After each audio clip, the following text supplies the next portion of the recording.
ഇനി ഞാൻ പറയുന്ന ട്രെയിനിലെ അനുഭവം നിങ്ങളൊന്ന് കേട്ടു നോക്കേ.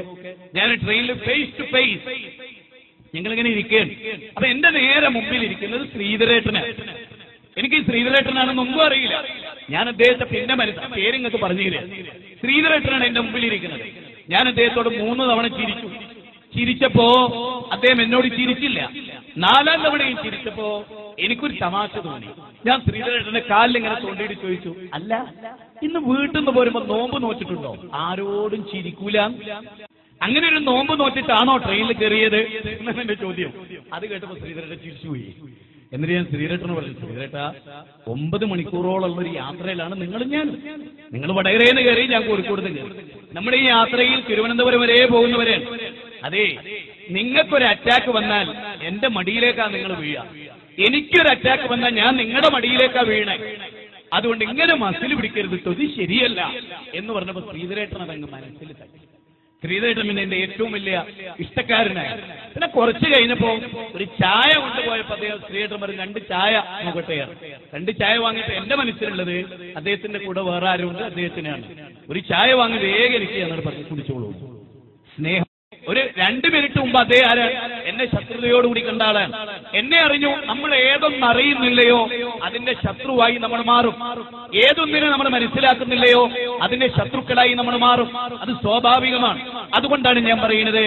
എന്നിട്ട് ശ്രീധരേട്ടനോട് ഞാനൊരു ചോദ്യം ചോദിച്ചു. അതാണ് എന്റെ പ്രസംഗത്തിന്റെ മർമ്മം. നിങ്ങൾ എല്ലാവരും അത് കേൾക്കുകയും വേണം. എന്താ മർമ്മം? ശരിക്കും ആലോചിക്കണം. ഞാൻ ശ്രീധരേട്ടനോട് ആത്മാർത്ഥമായിട്ട് ചോദിച്ചു, ശ്രീധരേട്ട ദൈവവിശ്വാസിയാണോ നിങ്ങൾ ദൈവവിശ്വാസിയാണോ? അപ്പൊ ശ്രീധരൻ ചോദിച്ചു, അല്ലാതെ ഞാൻ നല്ല ദൈവവിശ്വാസിയാണ്. അപ്പൊ ശ്രീധരേട്ടന് ഞാൻ പറഞ്ഞു, ഞാനും ഒരു ദൈവവിശ്വാസിയാണ്. ശ്രീധരേട്ട, ഞാൻ എന്റെ ദൈവവിശ്വാസം പറയാം.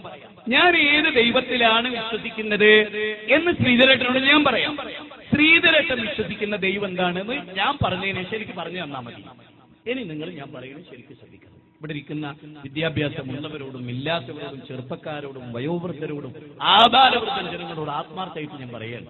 ശ്രീധരേട്ട, എന്റെ ദൈവവിശ്വാസം ഞാൻ വിശദീകരിക്കുകയാണ്, ശ്രദ്ധിച്ച് കേട്ടുകൊള്ളുക. ഞാൻ അദ്ദേഹത്തോട് പറഞ്ഞ വാചകൻ. എനിക്ക് ഇഷ്ടമാണ് അങ്ങനെ സംസാരിക്കാൻ. ഞാൻ ശ്രീധരേട്ടൻ പറഞ്ഞു, ശ്രീധരേട്ട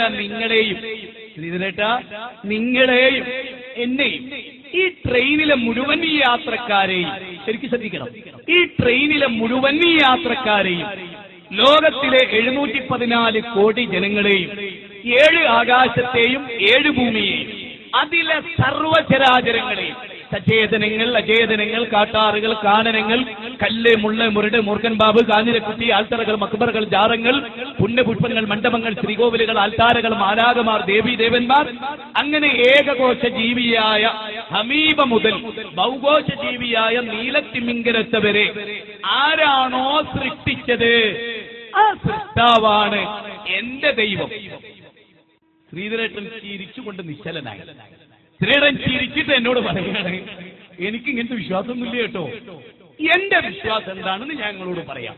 അത് ഇവിടെ ഇരിക്കുന്നവരൊക്കെ ഒന്ന് മനസാക്ഷിയോട് ചോദിച്ചു നോക്കണേ. ശ്രീധരേട്ടൻ എന്നോട് ആത്മാർത്ഥമായിട്ട് പറയണം. അത്ര ഫ്രീ ആയി. ഇപ്പൊ നിങ്ങൾക്ക് എന്റെ ഫോണ് പരിശോധിച്ചാൽ ഏറ്റവും കൂടുതൽ ട്രെയിൻ നിങ്ങൾ എഴുതി വെച്ച് കാണാം. അതിലൊക്കെ ഓരോ മുസ്ലിം സഹോദരങ്ങളുടെ പേര് കാണാം. ജോർജ് എന്ന് കാണാം, ചിലപ്പോ രാജീവ് കാണാം, ചിലപ്പോ വേറെ ഒരു പേര് കാണാം, മാധവൻ എന്ന് കാണാം, സുരേന്ദ്രന് കാണാം, രാഹുൽ എന്നൊക്കെ ഒരു 10-25 പേരെങ്കിലും കാണാം. രാഹുൽ എന്നൊക്കെയുള്ള പേര്, രാഹുൽ എന്നുള്ള പേരൊക്കെ വ്യാപകമാണ്.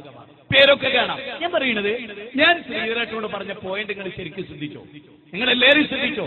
ശ്രീധരേട്ട, നിങ്ങളെയും എന്നെയും ഈ ലോകത്തിലെ 715 കോടി മനുഷ്യരെയും, 7 ആകാശവും 7 ഭൂമിയും, അതിലെ സർവചരാചരങ്ങളെയും സൃഷ്ടിച്ച് സംരക്ഷിച്ച് പരിപാലിക്കുന്ന സർവശക്തനാരോ അവനാണ് ശ്രീധരേട്ട ഞാൻ വിശ്വസിക്കുന്ന ദൈവം.